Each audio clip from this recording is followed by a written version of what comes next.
Good morning, everyone. I hope everyone's having a good morning. I hope you're having a good day or evening, depending on where you're at in this world. This is just a Thursday with old KJ.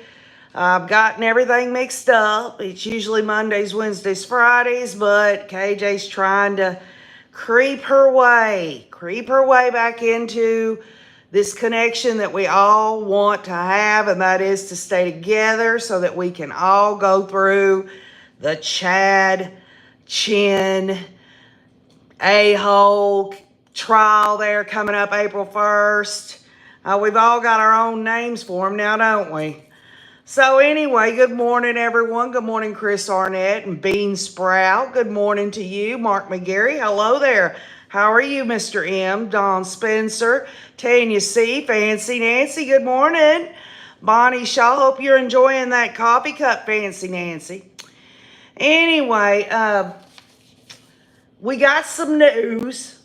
It was on Cresha K. Easton's difficult research on her community wall that Jason is now back at home.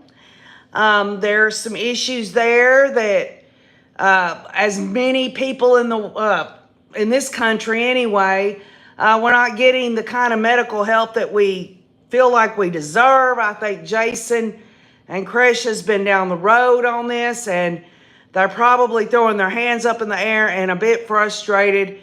But nonetheless, he's home in the care of that beautiful Louisiana woman, Cresha K. Easton.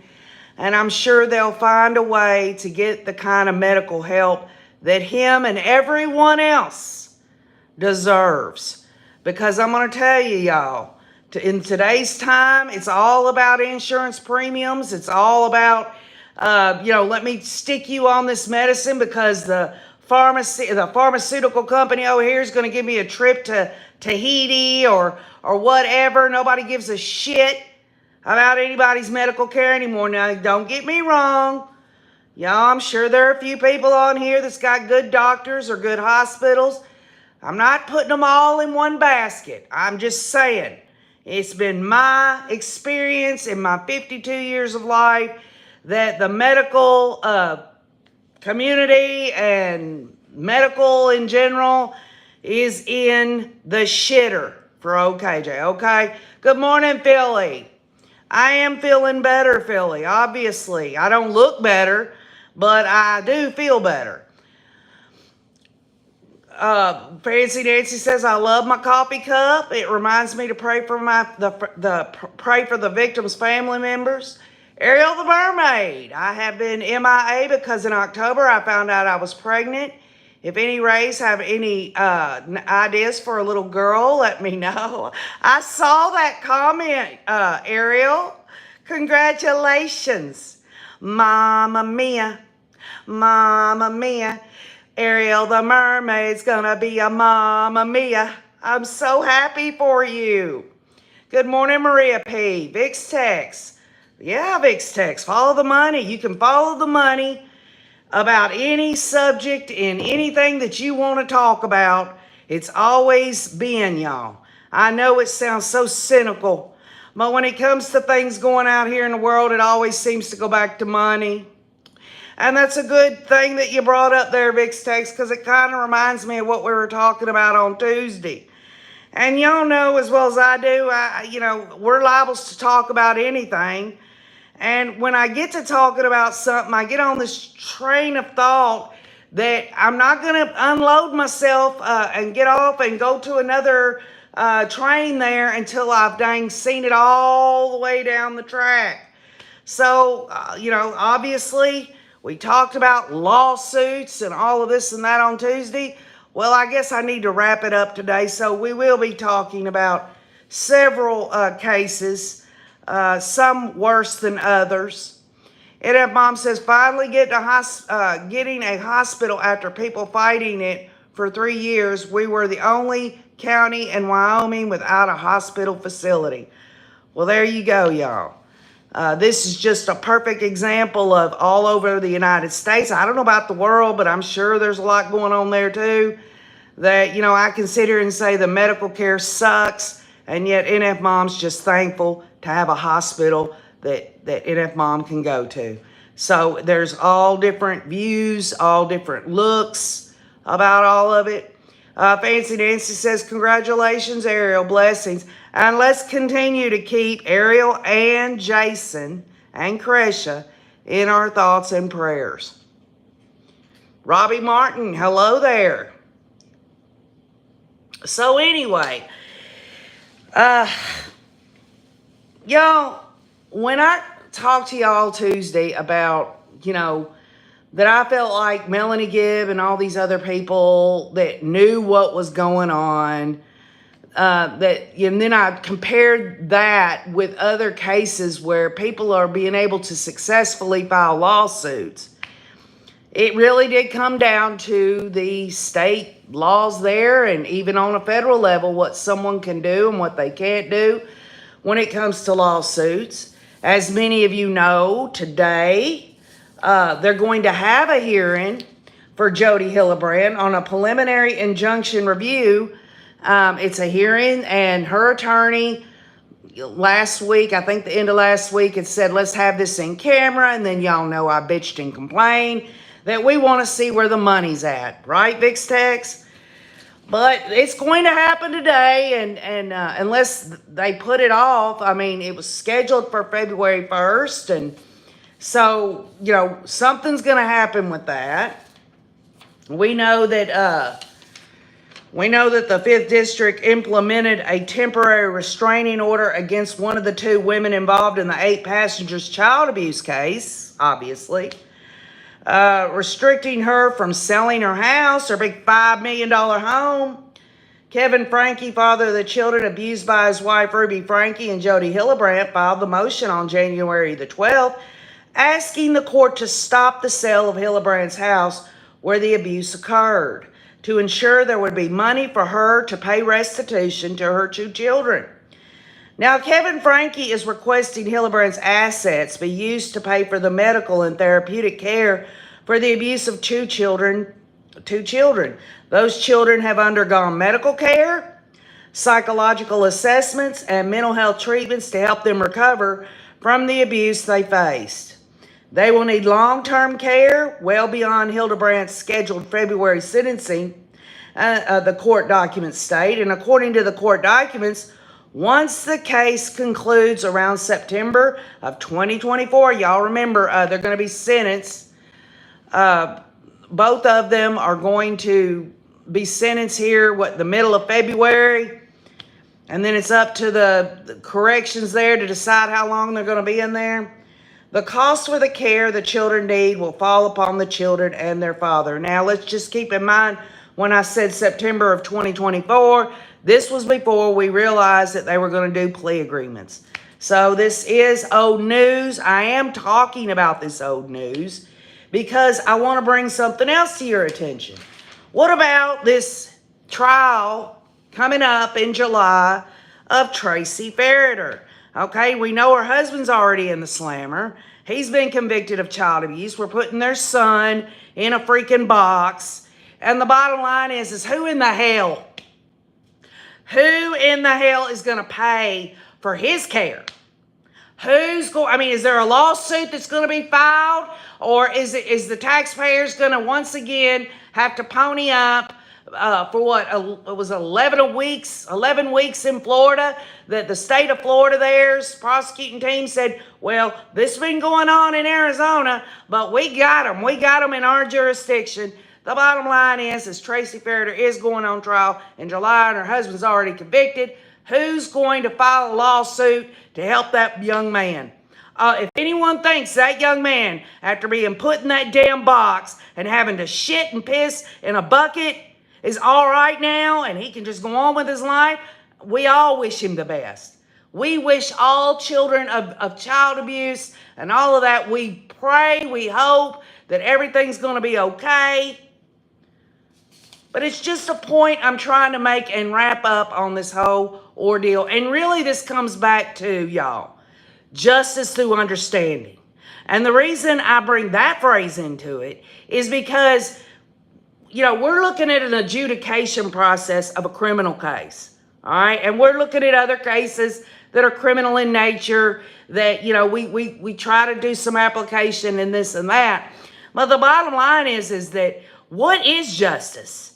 If you want to look at the lawsuits that have been filed and all of this and that, in other words, what I'm saying is when Lori was convicted, and she's going to spend the rest of her life in an Idaho prison there, was that enough? And again, it really comes down to what the family of the victims should, decide in their own mind, and what at least get consultation from an attorney. Because I will repeat this, whether it's successful or not, if anybody did something to my family members, I'd nail their ass to the wall publicly. I wouldn't care. The money, what? I'm supposed to say, well, they're off at life in prison, so that's enough for me. We all know this isn't really resolution for victims' family members. They get a sense of justice, and that's what they're seeking. But it's still hurtful and painful for them, the trauma of what they're going to have to experience the rest of their life. If you really, really want to know, or at least peek into what is going on, listen to the victim impact statements of not only the Lori case there, but also this, for instance, this Ethan Crumbley fella. Go on YouTube and listen to these parents and young adults that were siblings to some of these children that were murdered by Ethan Crumbley. How absolutely devastating it is. So where am I going with this? Y'all know I don't usually go anywhere with it. I'm just throwing this out here. It's a way for us to think about justice in general and really what that entails. And many of us would check that box. Well, it really, it has to do with the laws that are applied and the way that something is adjudicated in order to punish these people. Also, it can be a deterrent in society, and all of these other things is the reason why man has the laws that they have. So the same should be said with civil lawsuits. And, I've never really, whenever I've thought about these cases, like, for instance, the first case that I really, really got interested in was several years ago, was the Jodi Arias trial. I never heard of anyone suing anybody after Jodi got sent off to prison. And I guess it comes down to the mindset of these victims' family members and what they've had to endure, and whether they feel a sense of whether this is enough for them. And let me just be clear, whether it's enough for them for a conviction and life in prison, or whether they want to take it a step further and do a civil lawsuit, I'm right on board with them. Because whatever it takes for them, whatever it takes. I'm not them and they're not me, but I'm there. You know what I'm saying? So today that's going to happen, and I'm sure we'll get a news report on that. But as we look further, there are just lots of instances outside of, I guess the crimes itself, where people are filing lawsuits for one thing or another. And it really comes down to when these people, these diabolical, evil people, get put in jail. And we've got a perfect example of it.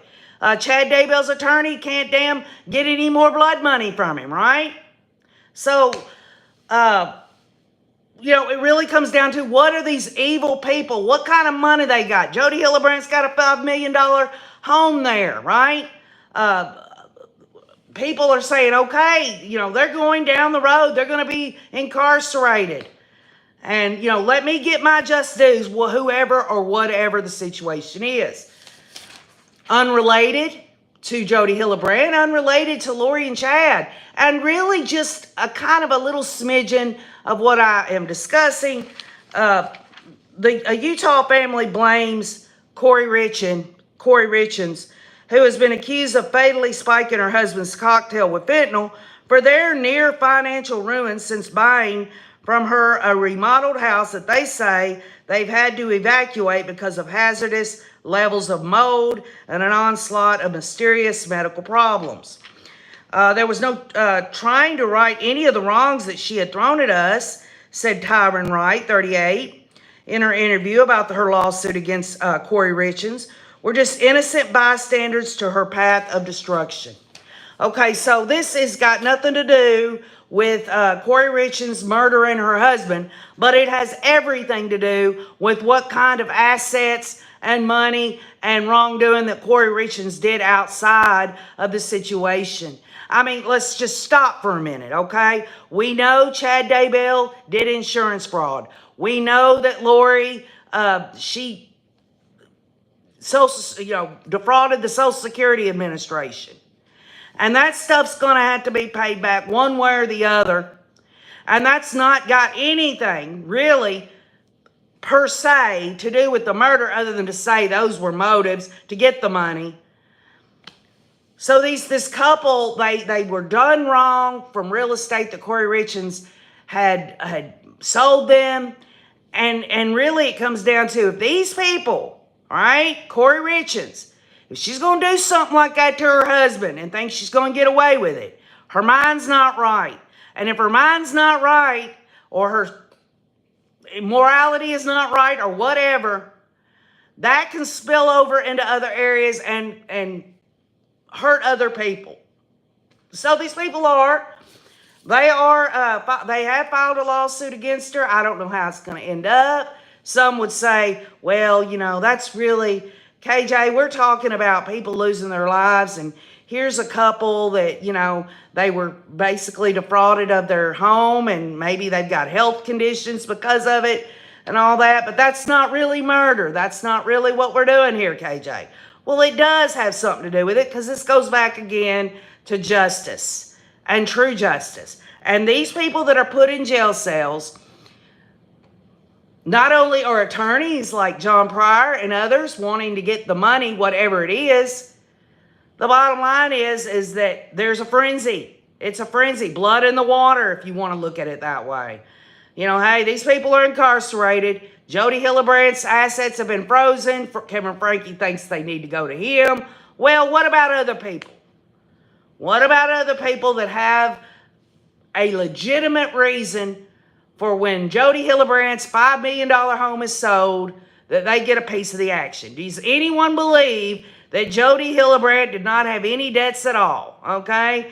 This is getting a little on the specific side of things, but we have been so focused in on the actual murders and criminal activity that the point I'm trying to say is that this affects so many more people in other areas other than criminality, right? And of course we know that,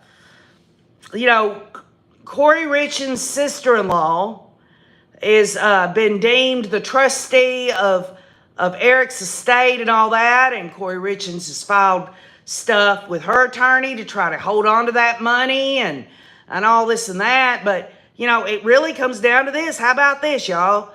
The sister of Eric Richens there, who is a victim's family member, got to deal with what Corey Richens did, okay, to this couple in real estate. It isn't going to be Corey Richens that's going to have to deal with it, because Corey Richens isn't in control of that money. It's a victim's family member that has to deal with it. So that's just another point that I wanted to make. Also, we want to talk about, I'm trying to keep this linear.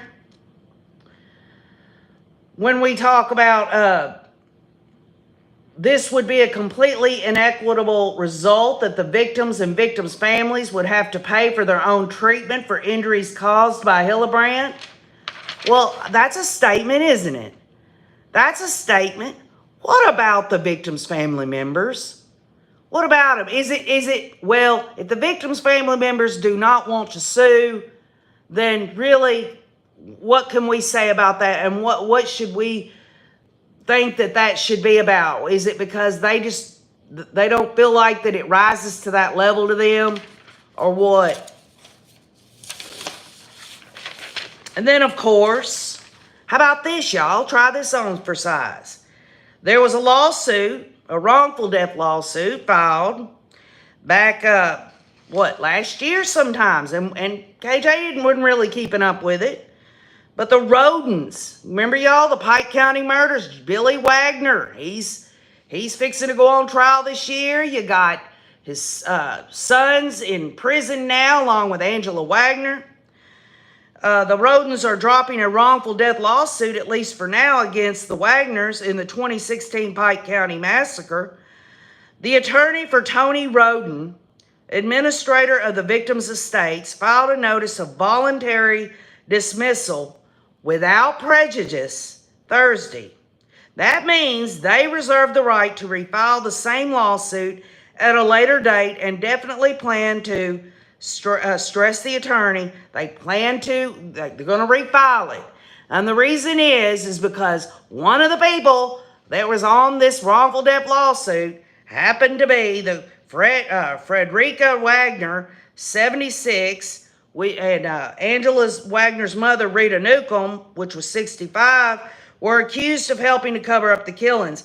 And what they were saying in this argument is this Frederica, who owns the big Flying W, it's worth like $5 million. The only way the Rodens are going to get any monetary money or anything would only be because it's going through her.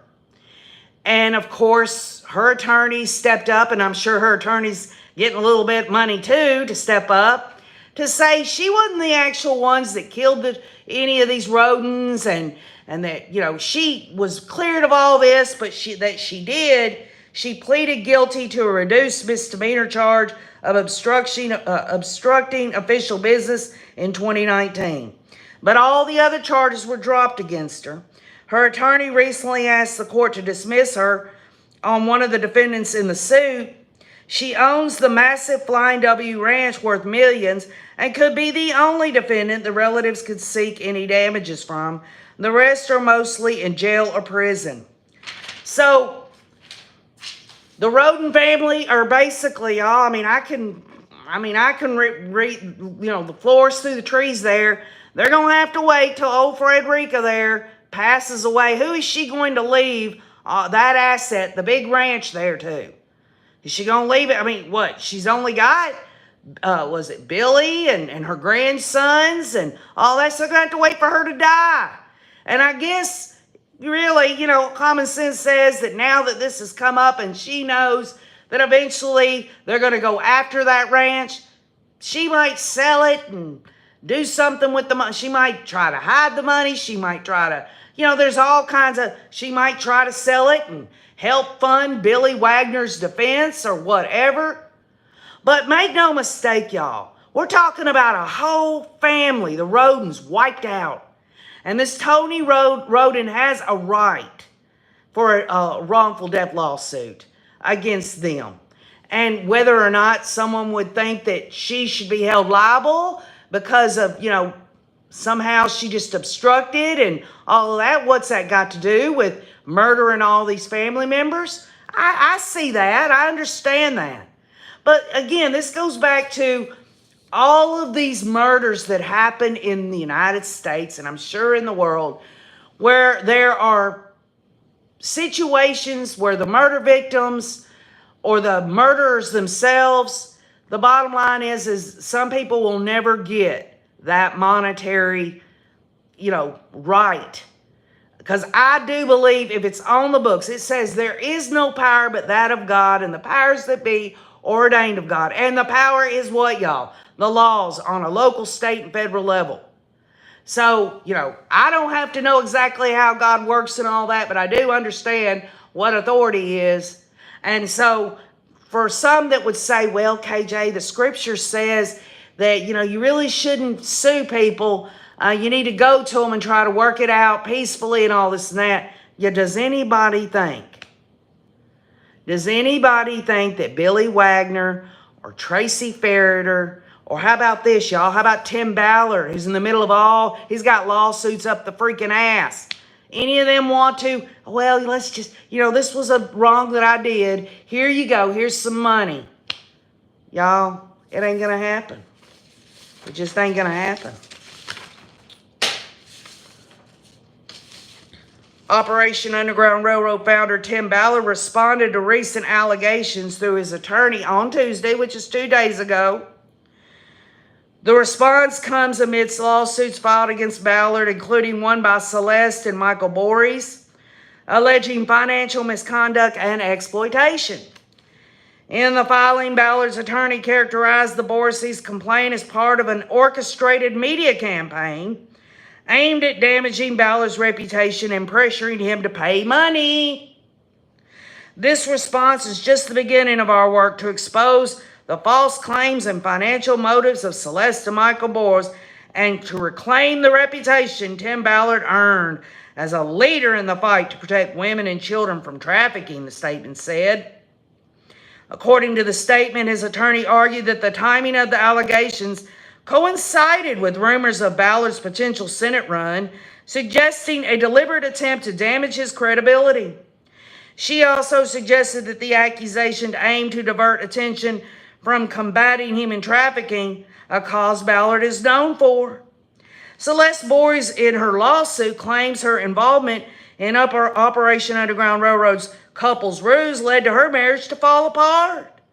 The couple's ruse is a strategy used where women were reportedly engaged in limited consensual physical interactions during undercover operations, posing as wives or girlfriends to gather intelligence on human trafficking, according to Ballard's court filing.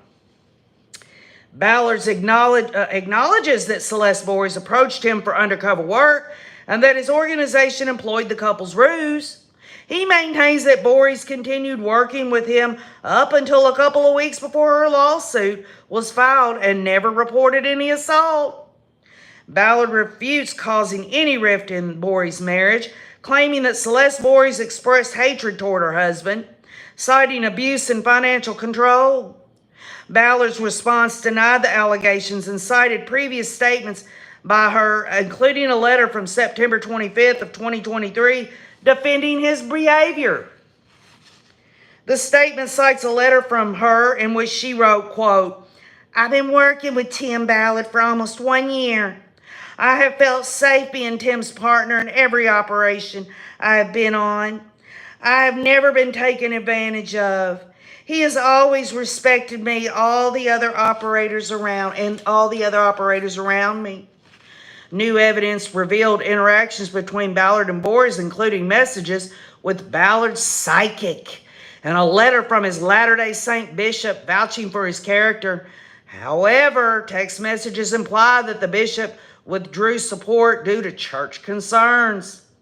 Additionally, documents show exchanges between Ballard and an individual known as JJ, which plaintiffs claim influenced Ballard's excommunication from the church. Here is the following statement that was released this last Tuesday, y'all, by the attorneys representing the Bories. You hear it? Here it is, y'all. Tim Ballard has been kicked out of Operation Underground Railroad, the Nazarene Fund, and the Church of Jesus Christ of Latter-day Saints as a result of his sexual exploitation and assaults, adultery, and drug addictions. Ballard has ruined his own reputation through his own choices and delusions of grandeur. He has left a trail of victims across the world through his frauds and assaults. Our court system is in place where everyone has equal footing, and the Bories look forward to meeting Ballard in court. And the point I want to make in this is that, yes, people do have equal footing in the court system to take it a step further. Now, Tim Ballard has not been convicted of any criminal crimes as of yet. There have been criminal investigations opened in California. That in and of itself is very important for everyone to understand. And then I guess the real question is where does Tim Ballard's wife, Catherine, fit into all this? Is she going to hold tightly to that money? And how many of these attorneys for Tim and Catherine Ballard there are going to suck the tit of Tim and Catherine Ballard's resources and money and all of that? This is a heyday for all these damn attorneys all over the damn place. What I want to make clear to y'all is that anyone has a right to file a lawsuit for whatever reason. I've made it very clear. You got Corey Richens over here. She sold a bunk piece of real estate. But then we get to Jennifer Crumbley's trial here that's going on right now. And I guess the question is when it relates to lawsuits, does she have to be convicted? Does she have to be convicted in order to have to pony up? And what kind of assets is she going to have anyway? Here she is trying to sell horses. They just showed in court yesterday she had a big wad of money in her purse. They said it was like $5,000 or $6,000. That's what she had. She didn't have a job anymore. James Crumbley wasn't going to be doing any DoorDash as they hid out in that freaking artist's loft there where they busted their ass. And by the way, I just want to say this for those that are watching the Jennifer Crumbley trial. When they busted down that door and James Crumbley he's moaning and screaming and all this and that. Did you notice she just laid on the bed like pretending she was asleep?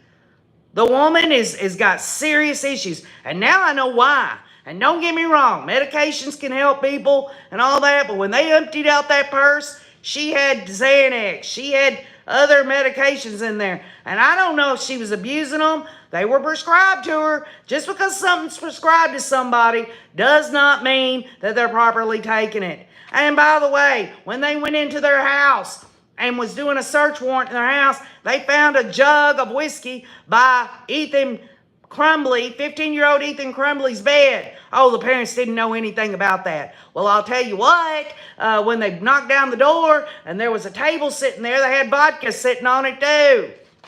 So was she mixing business with pleasure, popping those pills and drinking that damn alcohol? I don't know. But I'll tell you one thing right now, this goes back again.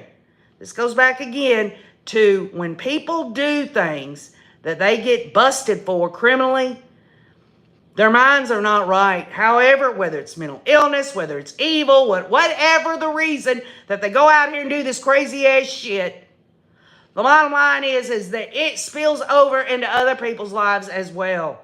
That might be unrelated stuff. And what am I talking about with Jennifer Crumbley and unrelated stuff? That's up for you to decide. But I'll tell you one thing right now. It ain't just about her getting sued or anything. It's also about, what about the school system? Jennifer Crumbley's historic trial put Oxford High School officials in the hot seat Tuesday as testimony highlighted a key question that continues to haunt the suburban community. Why wasn't the shooter's backpack ever searched? What school officials did know, however, was that going to the shooting range was a family hobby for the Crumbley family, and that just days before the mass shooting, Ethan Crumbley and his mom had gone to a shooting range. That's what the teenager had told a school social worker one day before the rampage when he was called out of class for researching bullets on his phone. Still, EJAC, which was the dean of this high school, told jurors Tuesday the school never knew the student had access to a gun. Now, I mean, I guess that means that the social worker that knew the day before never went to the dean, never went to the school counselor. They didn't know this, that he was going to school to shooting ranges. But this dean said if they did, he said if they would have known that the student had been going to the shooting range, it would have completely changed the situation that we followed, says the dean. Now, a federal judge ruled Friday, and this is an older article, but you can look it up, that a lawsuit from family members of victims in the November 2021 Oxford High School shooting can proceed against Oxford Community Schools and 2 school staff members, while also dismissing 7 former and current staff members from that case.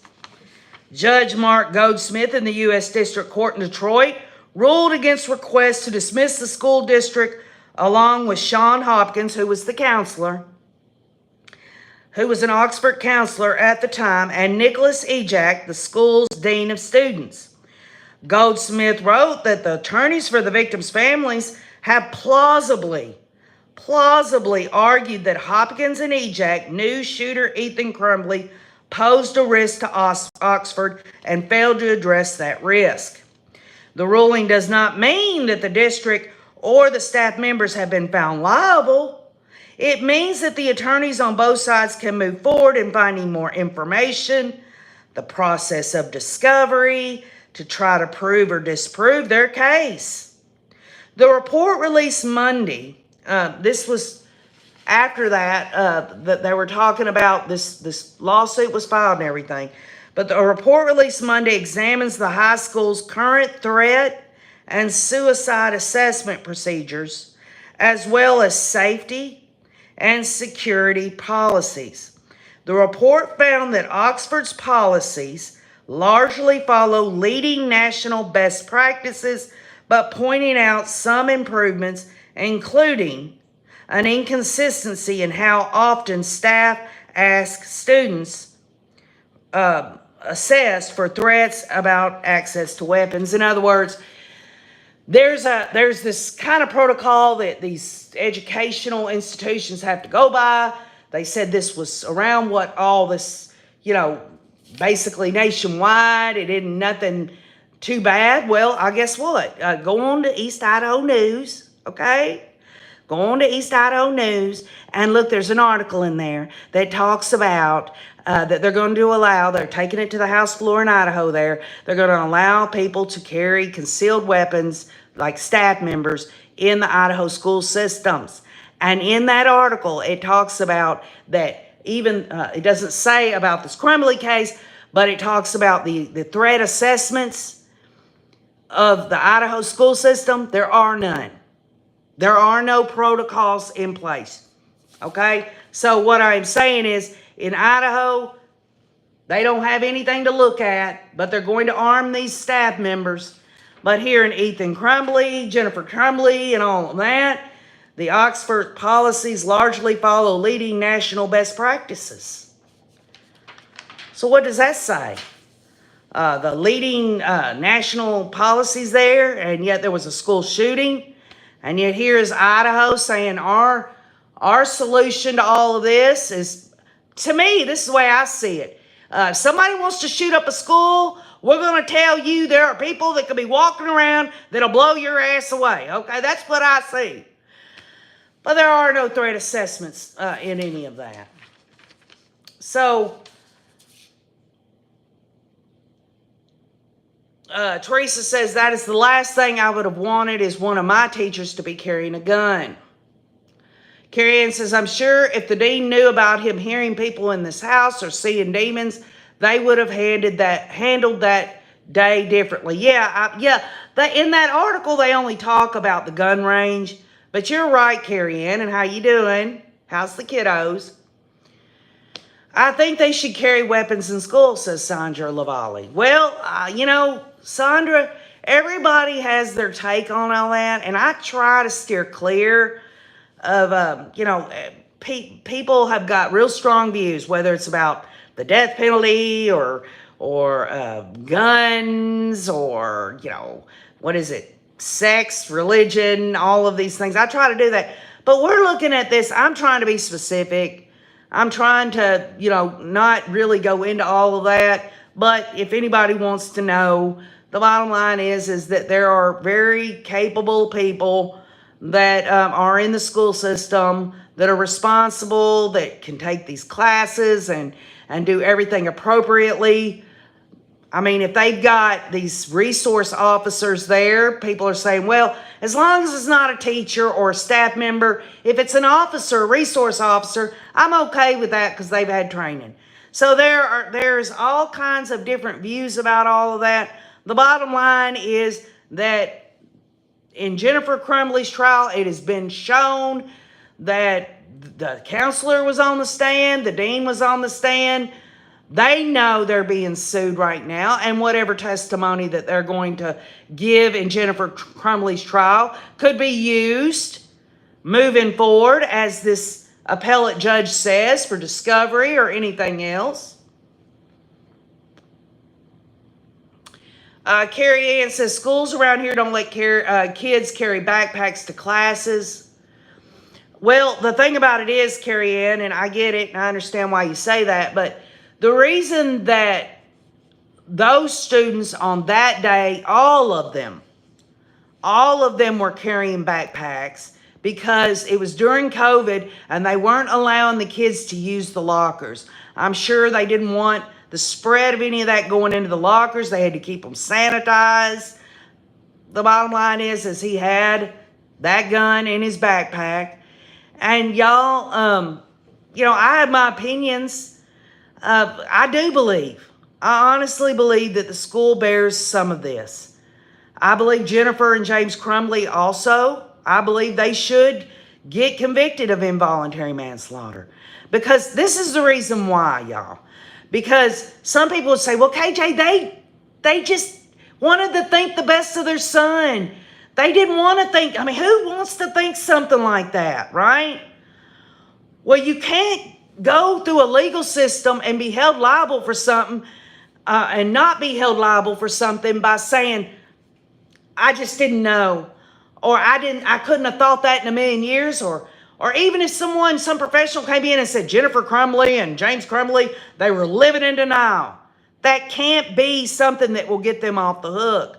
First of all, it can't really be proven what was going on in their mind. Really, y'all, the bottom line is if I received a text from Andrew or CJ saying, there's demons in here, shit's flying off the damn counters, or anything like that, that would concern me.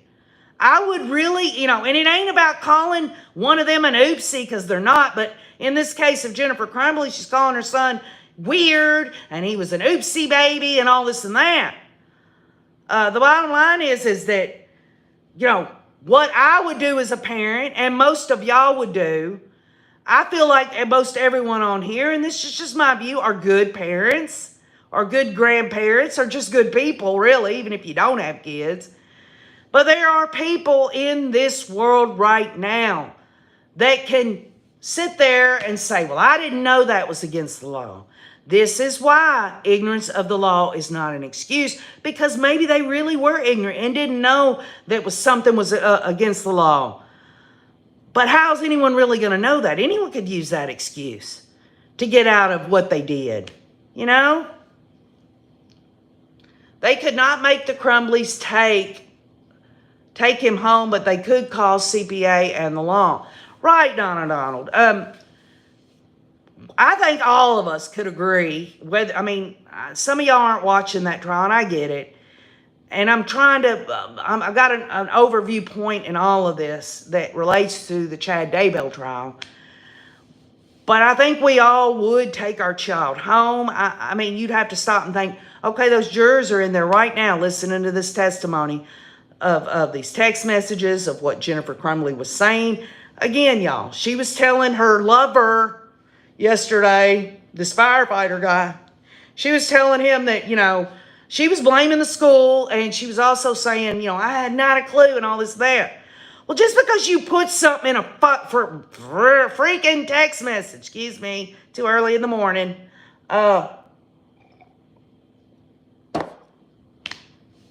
just because you put something in a text message doesn't make it truth. And really, I got the impression in some of the text messages where she's talking to her lover there, that she wasn't going to tell him this stuff about Ethan and all that. She wasn't going to tell him about any of the stuff she lied to him about, because she was in an affair with him, and she wanted to think that, he was with a normal good woman or whatever, even though I don't know how a good woman could cheat on her husband. But then again, James Crumbley might have went right along with it. Maybe they had an open marriage. Who knows? From what we found out yesterday, she'd been in several affairs. Maybe she was hopping from one bed to the other. Hell, for all we know, James Crumbley could have been sitting on the side of the bed watching her get it on with somebody. You just don't know. And what people do in their marriages or relationships, that's their own damn business. Her attorney says, well, their people have affairs all the time. Well, does that make it right? And doesn't that speak? If she wants to sit there, Jennifer Crumbley, and make all these jurors believe she's a great mother and all this and that, how can one be a great mother when we know that James Crumbley actually showed more emotion about his son than her. You know, how can she be a great mother having an affair on her husband? That can't look good for a child. I mean, for goodness sake, get the hell away from him and go out and screw who you want. At least let your child know, I'm not going to do this and be disrespectful and soil up this dang marriage so I can get my rocks off or feel like I'm some sexy woman or whatever it is.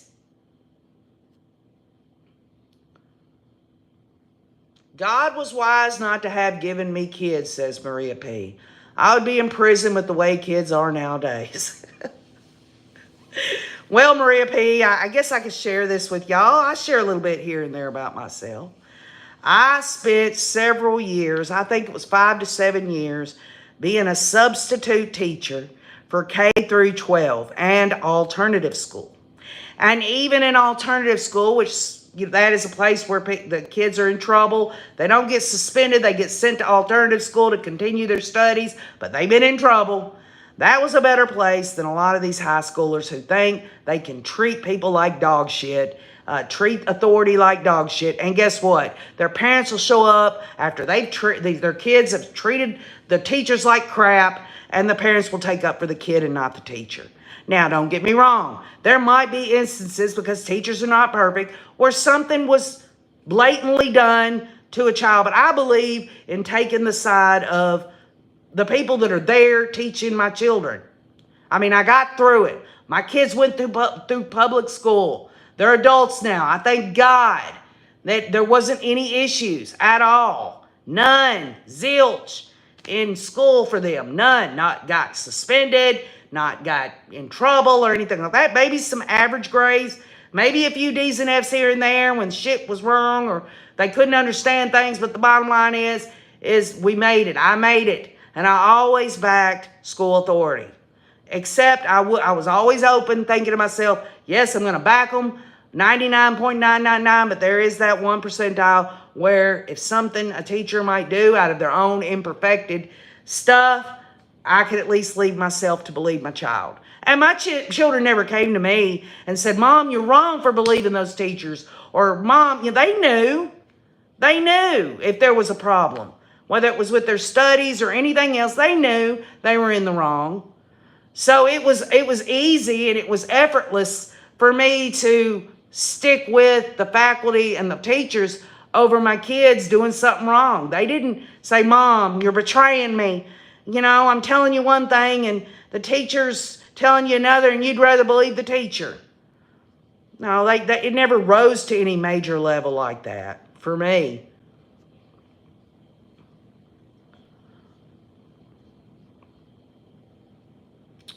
Sandra Lavalle said, it is the parents' fault not doing something to help their son get help, and school's at fault too. I think that couple is strange anyway. Well, there you go, Sandra.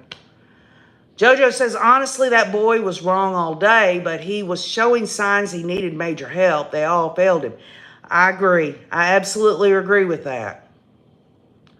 Mimi says, as the grandmother of a student involved in the Pilchuck High School Maryville,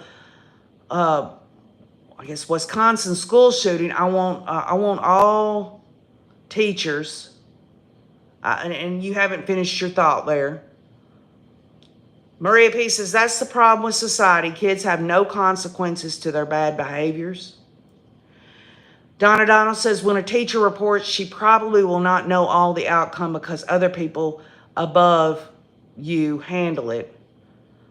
Teachers to carry. Okay, all right, Mimi, thank you.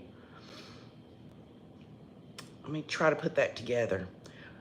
I want all teachers, says Mimi, to carry, period. Okay, there you go. You want them to carry. Well, not all teachers and not all faculty are going to want to do that. Some people are just scared of guns, and I understand that. It's this whole argument that, in the Constitution of the United States, we have this Second Amendment right. Well, a lot of people want, because they don't want anything to do with guns, right? They don't want nothing to do with guns, that they want it put upon a society to take that right that's written into the Constitution away from other people because they themselves don't give a shit about their Second Amendment right. They don't care about it. Why should they? They don't like guns. They don't own a gun. They don't want to be around guns. All they see around them is all these school shootings and crime and all that. I get it. I get it. But there are other people out here that have guns that would never harm a living soul, that only want to protect their family and property and from government overreach.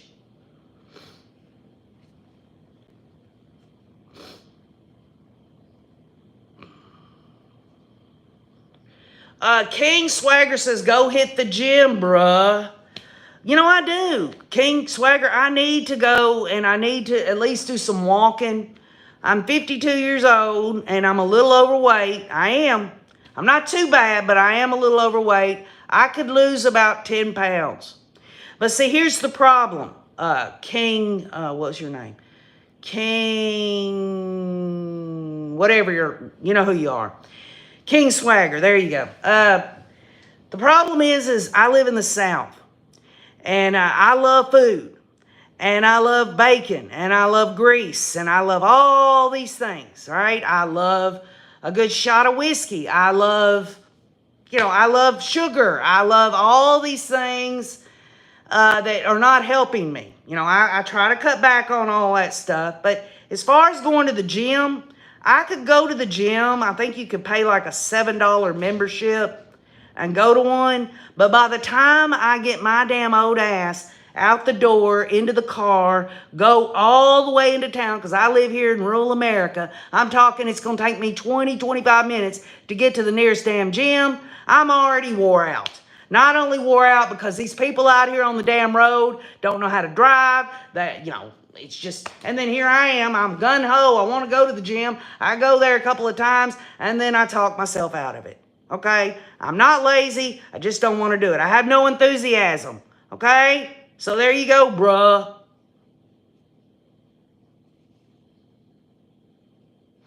But I have went into the men's bathroom to retrieve a 5-year-old at the zoo, says Donna Donald. Carrie Richards says, the county that I taught in wanted to arm some teachers in countless schools. We were trained, but we didn't have to do it because they placed 2 city police officers at the school. Well, there you go. I could understand that, Carrie. I could understand y'all received the training and some of y'all didn't want to do it. And I get it. That is a terrible, terrible reality. I mean, for goodness sake, y'all, there are states in this country that have metal detectors. I mean, that's scary, isn't it? And the bottom line is this could happen to anybody. And we all know, a lot of us that follow the crime genre community, it doesn't necessarily have to be a gun. I mean, for goodness sake, y'all. We've already went over this crap about Alex Cox and the fact that what we found out in Lori's trial about all the freaking guns he stockpiled in Lori's. You think he's the only one in Idaho that have stockpiled all that stuff? And every dang time, y'all, every dang time, we see it on the news all the time. Oh, this kid, he threatened this or that, and they went to the house, and they found bombs, and, the parents were involved, and all this other crap. I mean, you can't predict it. Even with these national threat assessments that are being implemented in these schools, the shooting still happens. There are no solutions other than one. And we all know what that is. It's what goes on in here, the heart. And I guess a side note would be helping the youth with mental health issues and things of that sort, and helping ourselves. I mean, KJ, I've got my mental shit going on too, just like anybody else. I'm not, criminally minded or violent in terms of wanting to hurt people or anything like that, but all of us are unique. Mimi says, I know that I'm very opinionated because of our family's experience. She nearly lost her life. He was one of her close friends, part of her friend group. So you never know what'll happen, says Mimi. Well, thank you, Mimi, for sharing that. It's devastating. It's hurtful. I've never had anything like that happen, but common sense says, and all of us could agree, that when something like that happens, it's just absolutely excruciatingly painful for so many people. I live in a town with very little crime. I would say over half of the town is carrying, including me. My gun stays in my purse. In 10 years I've lived there, have not been in any gun violence. There has not been any gun violence. Well, it's different everywhere. And I'm not sitting here, y'all, both sides of that issue, they both have good arguments. And I just wish that we could all meet in the middle.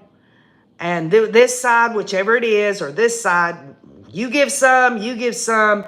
But even if we were at total peace with one another to figure out this problem, it really goes back to what's in here.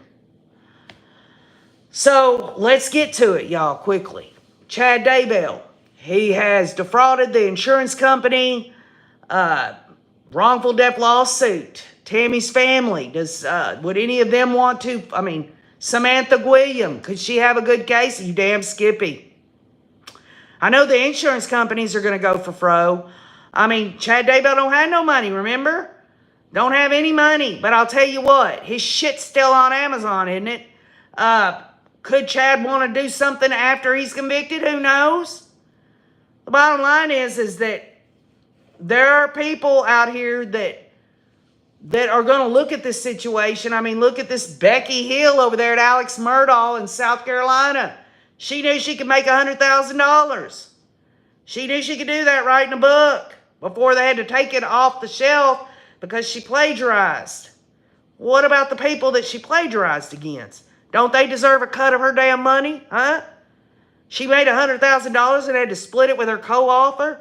Her co-author and her need to be giving these people that she plagiarized against some money. I mean, it's just endless, y'all. It's endless. Chad Daybell, he can't even afford his damn attorney right now. Well, John Pryor better damn start pinching pennies.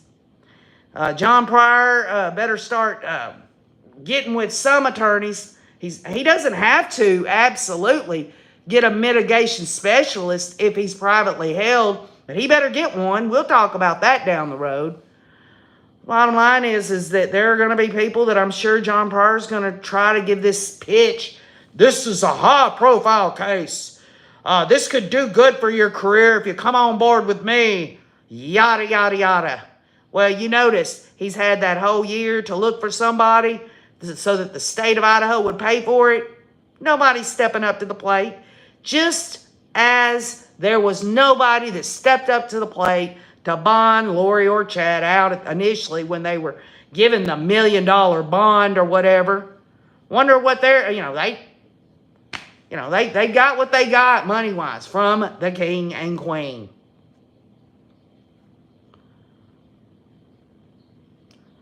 Yeah, Francis Thompson, that's the sad reality is everybody knows. Everybody knows, first of all, this Becky Hill spent many years as a court officer, and she was highly regarded, and everybody respected her. And for her to sit on that stand, everybody knows she lied, and that appellate judge there knew she was covering her ass. Could she get sued? Oh, she'll hold on to her job?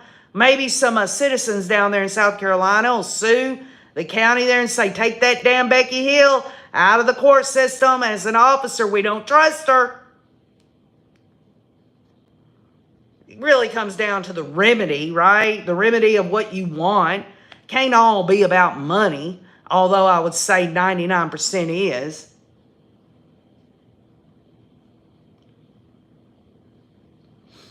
So, anyway, I'm not sure where I was going with all that. Just as I always say, we talk coffee. Y'all know we do it so we can all stay connected because OKJ loves you. I feel like y'all are my good friends, and I thank y'all all for being here. We're going to stay close. Let's continue to think about Jason, precious man there.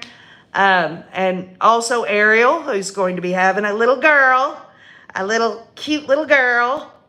Maybe I got a great name for you, Ariel the Mermaid. How about naming your daughter KJ? Maybe. KJ, it's time to eat supper. Oh, I love all of y'all. Mary Seidler, all of y'all. Y'all have a great day. Think about what I'm talking about here. If you're ever just curious and you want to, it can't just be about, oh, this is what was said in the court hearing today, or this is what the case file looks like. It's branching out and looking at things in an environmental way to get justice through understanding. This is something, it might not even be anything you're even interested in your view of justice through understanding. But it is in mine, lawsuits. I mean, shoot. I mean, these people, all of them, they need to pay out the ass as far as I'm concerned. But anyway, I love you all, and we'll get back together soon. Maybe over the weekend, KJ will pop in. You never know, but take care of yourself. Have a great Thursday, and keep on looking.